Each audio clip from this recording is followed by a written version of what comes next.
Right, question we're being asked is, do you think CPS guidelines, the procedures, sentencing and the death penalty are all correct? Yes or no? And then tell us why. I had to read that from my phone because I'm a bit thick. Shall I start with this? Yeah, go on. So first of all, the court systems and CPS, I've got some friends in CPS, so I'm very careful what I say there. I don't think it's done how it should be done, and it's not done to the way it's open and transparent for members of the public.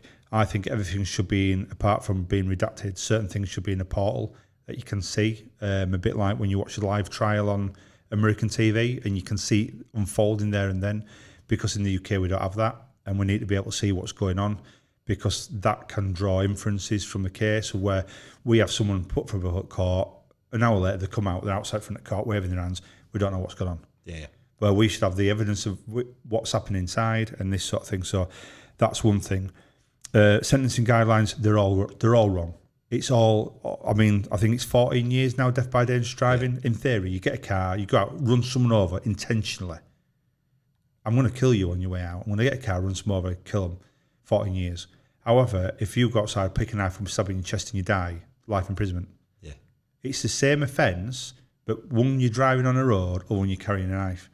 How is that fair? How are people that are involved in crashes, that maim people, lose legs or whatever, make them paralysed, how is that fit for purpose in regards to what's going on? There's another question there, which is the prison system. Is that fit for purpose as well? So let's just do that in this one as well, amalgamate it all into one. You've got CPS, you've got the court systems, and then back to the prison system as well. The prison system don't work. It's failing. It's overcrowded, and rehabilitation, in my eyes, doesn't work. I were looking people up in 2001 that were locking up in 2020, or 2019 for same offences, and I'd watched them grow from being 15-year-old up to 30-odd-year-old, and they were still nicking cars. They were still having pursuits. It was the same person over and over again. One of the jobs on Interceptors, I chased a 12-year-old boy through Bingley in a stolen Golf. I can't remember what statistics were, but they put them in paper. I think it was 12-year-old, but when he got locked up, I think crime in Shipper came down something like 48% because he'd been locked up. But he's an habitual offender, and he's still offending now. People are telling me that they're still having pursuits with him, he's still driving, he's still causing potential fatal crashes. He's not going to learn. So back to what they were saying in the guidelines. I watched, for one reason, and because we're talking today, last night I watched Motorway Cops. Which is a bit like traffic cops, but it's a bit funnier and stuff like that. And everyone they had a pursuit with came out end of it. It goes, boom, charge disqualified driving, boom, charge failed to stop, boom, charge with no licence, boom, charge with no insurance, boom, suspended sentence, disqualified for 3 years. Who gives a fuck if he's disqualified? Because he don't care, he's not got a licence in the first place, he's made off in a car, so he's not bothered if he's disqualified, he's got no insurance, so he's not going to get an insurance quote. Why they're disqualifying people is beyond me. It doesn't feel fit for purpose, and I'm just going to go all the way down to end now, and I'm going to throw it out there. My personal opinion is the sentences and the courts and the prisons do not deter people because they're not scary enough. And if you look 100 years ago, a prison were a fucking cell, and it were a cell. You go back to Alcatraz, which shut in the 60s, it were a fucking cell, and that's it. You go back 200 years ago and it was like a cave, a damp, wet cave. You go back 400 years ago and they're just fucking executed you in the first place. My views on this, and I've said this, and people are going to get upset with me and said, I personally think death penalty should be brought back. People like Ian Huntley, people like, is it Dale Cregan, who killed the officers? People that are getting, when Peter Sutcliffe were alive, people who've got, life is life, you will never be released. All you're doing is costing the taxpayer. And that's it. You should go. And then what you should have is you should have a 3-part system. Your first offence is you will get a year. And your first ever lockup, you'll get legal aid. People always say to me, and this is what really gets me, so people pay attention to this. They always say the biggest waste of taxpayers is the police. The biggest waste of taxpayers is the general public. Because you pay legal aid. The government pays for us to go get the bad guys. Then the government pays for those bad guys to get legal aid, to get them off. So every single criminal that's an habitual criminal over and over again, the government are paying for their legal aid. But whereas you get locked up, do you get legal aid? Well, no, and the other thing is they don't need legal aid because every one of them is no comment. Yeah. So That's what they'll do every time. But that solicitor's putting in a massive bill. Yeah. And then to go no comment, all these shitbags will have the same solicitor. You'll have 5 burglars caught in one car. They'll have the same solicitor. It's all wrong. But would you get legal aid? Because you wouldn't. No. I won't get legal aid. George won't get legal aid because we're all working. So the criminals are getting paid to defeat the system by the bobbies that are locking the people up in the first place. If you had 1 year offence, first offence, you get legal aid. But you get caught again nicking a car, it's an instant 5 years. You do not get off with good behaviour. Or we're going to do your sentence for 3 months because you've got off. You've got to behave, or your sentence is increased. It's not reduced, it's increased. Your next offence is 15 years, or 10 years, 15 years, and it goes like that. And you will not be released. And in a prison, no disrespect to prisoners or anything like that, but a prison should be 4 walls. You should be in your cell for 22 hours a day. You're out for a few hours. You don't get this gym. I mean, I've got to pay £30 a month for a gym. They get a gym free. I've got to pay for my shopping. They get 3 square meals a day. They get the mobile phones. They get Xboxes. They get pool tables. Well, you got to remember as well, people want to go. Yeah, exactly. They're not bothered because they get a better life inside than what they do on the outside, living in the house where they can't afford to put fuel on or pay for any food or whatever. And they see all the mates and they come out better talented, more talents under the... In terms of criminal aspect. Yeah. More talent, so they're fitter, they're stronger. They now know how to hanoi your car, burgle so-and-so, because they've learnt from Billy Joe Scruggs. So it's a breeding ground for criminality. That's exactly what where if you're in for yourself for 22 hours a day, you're allowed court yard exercise, you come out and that rate, you went back in and you had 3 minimal meals a day, not full of protein, iron, zinc, carb, or this sort of thing. You had your 3 minimum meals and that's it. I guarantee after 1 year, you do not want to go back in that hellhole. Yeah.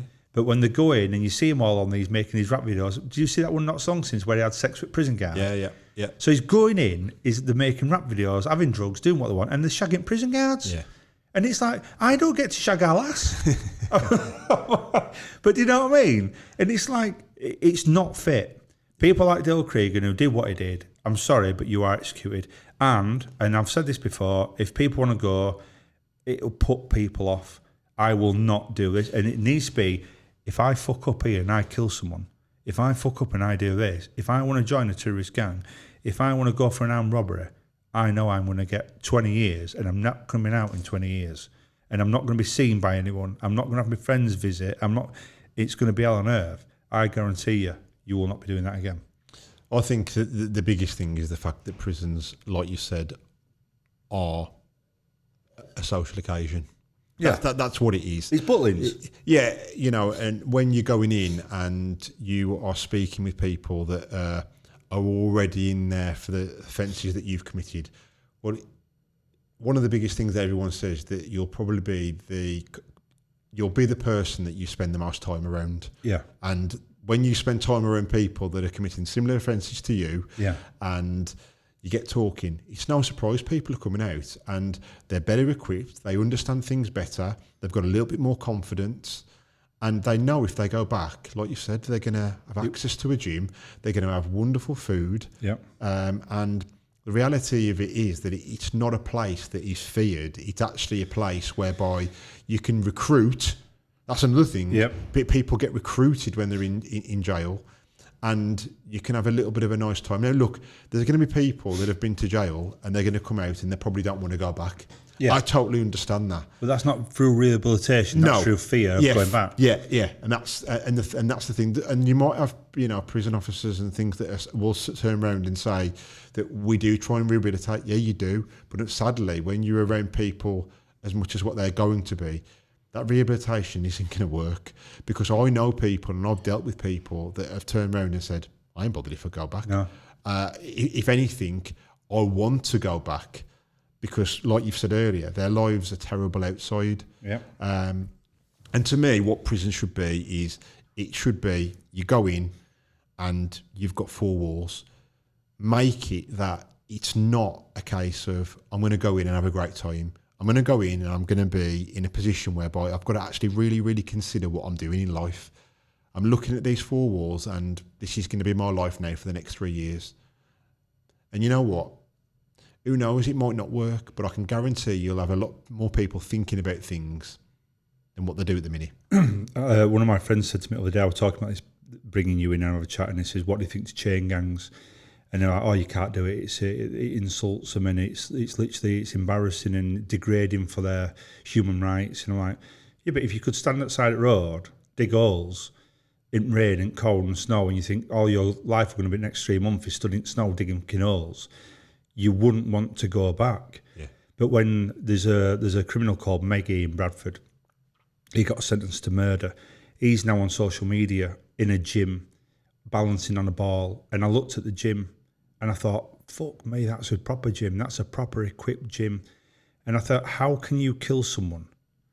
Then you've got access to all these tools. You've got access to all these weights to make you physically stronger, physically better.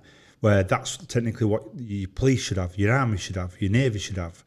It shouldn't be where you are endorsing these criminals. Like I've just said to you on news before we came here, 500 tourists have now been misplaced in the system. They're out in the UK now. They've either come off bail, they've disappeared, they've gone into open prisons. That's 500 tourists that are a threat to British society. Yeah. You cannot tell me that these people need to be rehabilitated. Look at the person that did the Manchester bombing, his brother, who's then attacked the prison guard with the hot oil. And why have they got access to kitchen utensils, knives and hot oil? How is this world revolving around feeding, I don't mean eating, but feeding these criminals that should, in theory, be scared to death. Yeah, being punished. Yeah. And it shouldn't be scared. It should be literally, I'm sorry, but you have committed mass murder. Yeah. I've got a friend, Martin Ibbett, who is being on my podcast. He's a fantastic bloke. How would he feel seeing all these people going and living their normal lives in a prison? You can't do it. Prison needs to be feared. And one of the main things I've always said is they said you shouldn't do it because it's not humane. Because what happens if you get it wrong? We can't get things wrong in 2025. If you've got something on camera of someone going up and shooting someone or blowing, you've got DNA, you've got CCTV, you've got witnesses, you've got this, and it's 100%. It's not the 30s, 40s, 50s, and 60s where we didn't have that information technology. We've got it now. We've got full DNA and everything. And if it's proved with 100% reasonable doubt, and then it's down to the families of the victims and X, Y, and Z, it should be like, right, I'm sorry, mate, but you're gone. You are gone.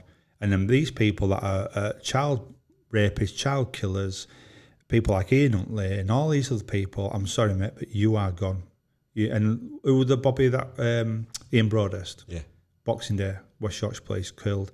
Like him, you're gone. Yeah. You're not serving anything, you're not doing anything apart from taking resources. Yeah. And that's where prison systems should be built up and prisons should be feared. And I guarantee that you do that now, if we weren't in power and we did that now, crime would be reduced. And last but not least, I want to say is, why the fuck are we building a train line that goes from wherever to wherever called HS2, which is costing hundreds of billions of pounds? We're kicking people out of their houses to say we're putting a train line through there, but we don't have any prisons. Yeah. And then what they should be doing is building these maximum security prisons, or other way around, we're Filing Island, not top at Shetland Isles, and we're literally, everyone's committed a mass murder or whatever it is, they're dropped on there, and the clothes they're wearing, there's no one on there, there's no animals, they're all, right, you can live here, you're free, you can live here. But it's patrolled by Navy 24 hours a day, 7 days a week. If you fly over it, you shot out of the sky. If you go, and that's it. But build your own fucking house. If you don't want to live with certain civilians and civilization, build your own house and feed yourself. And I guarantee within 2 weeks, they'll fucking starve to death. Yeah. But this is my opinion, and I'm sorry if people don't feel I should be talking this way, but society is sick to the back teeth of people taking the piss out of the good people. Yeah. The other thing that I was just going to come back to, CPS. One of the big things that I know is a huge issue is the fact that we're not adequately trained to do the files. Yeah, we're not. You know, what we're doing is, what we're saying to new officers is, oh, here's a remand file. I've done a couple, but just give it a go. Yeah. And then what we're doing is we're putting that into the system. The court system's looking at it and thinking, well, hang on a second, this is shit. But it's not down to the fact that the officers have done it on purpose. It's that nobody knows how to do it. You ask anybody. If I said to people now, all the bobbies out there, remand files, there'd be a certain number of people that go, yeah, I can do a remand file, no problem. Yeah. But the majority of people would go, bloody hell, I hope I don't get a remand. Yeah. Do you know what I mean? And we shouldn't be fearing that. And then you look at these systems like Connect and Niche systems, they all break. Takes Bobby's hours to do files. They're spending hours and hours doing all these different, redacting this, doing this. We should have a proper team, and it should be maybe people that aren't police officers. Well, we did though, didn't we? We did. They all got cut when Cameron came in. Yeah. Yeah. But we should be going back to that and saying, you know what, you are experts in this area, and we're going to give you everything that you've got, and you're going to build it. There are case builders, I know there are, but when it's at 3 o'clock in the morning, it's on you. Yeah. And that's a problem because we're not trained enough. And then the argument will always be, well, you should be. Well, hang on a second. I'll put a broom up my arse as well, shall I? Yeah. Because I can't do everything. Can I watch? You could, yeah. Just for people that don't understand this, I'm just going to say this really quickly before we end this one. But they don't understand the fact of how what Ian's saying. So imagine we're working a 10-hour shift. We go out on patrol. We're starting on, let's say, nights. So we start at 9 o'clock at night. 4 in the morning, we're getting a balls out pursuit. So we get this lad locked up. He's in a stolen car, burglary. There's no one to deal. So the first thing is we have to go to an interview. It's meant to be a CID job or prison handling. There's no one to deal, so it's got to be us. They won't put him down on a rest period, so it's not going to be for an early turn to pick up. We've got to deal with it there and then. So we've got to get the statements. We've got to interview him. And then we've got to fill all these forms in that we don't know what we're doing because there's that many forms now. Yeah. Have you done your continuation of this, that, and everything? Then you've got to type all your interview notes up. Then you send it to CPS. And CPS then basically can have as long as they want to look at it. By this time, it's 8:30 morning. You're sat there like, I've been up since 3 o'clock yesterday afternoon. It's 8:30 morning. CPS ring you. Right, I want your charge and remand. Now you've got to do these remand files. Like you said, so you've got to do so many files.